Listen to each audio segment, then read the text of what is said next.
ব্যবসায়ী অনেক রয়েছে, তার মধ্যে সব ব্যবসায়ী সবার মতো বেচা কিনে করতে পারেনি। আসলে আইসক্রিম ওনার যে ভাই রয়েছে তার কাছে আইসক্রিম তার বেচা কিনে কেমন হয়েছে? আসসালামু আলাইকুম। আসলে প্রথম দিন থেকে আজকে তৃতীয় দিন, আপনার বেচা কিনে কেমন হয়েছে? প্রথম দিন তো বেচা কিনে নাই,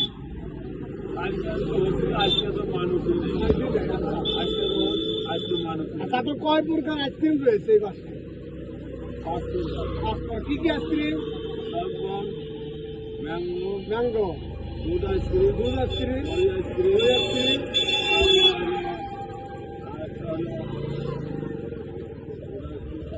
আচ্ছা, প্রথম দিন থেকে কোন আইসক্রিমটা বেচা কিনে বেশি হয়েছে? টাকা ফিরে আইসক্রিম খাওয়াচ্ছেন মানে এটা দিলেন না। প্রথম দিন ম্যাঙ্গো। যাই হোক, 5 প্রকার আইসক্রিম রয়েছে, তার মধ্যে বেচা কিনে যেটা হয়েছে সেটা হলো ম্যাঙ্গো। ম্যাঙ্গো নামের যে আইসক্রিমটা রয়েছে, শুধু আজকে কি আইসক্রিম রয়েছে এখন? সব আইসক্রিম। সকাল থেকে এখন বেচা কিনে কেমন? কম।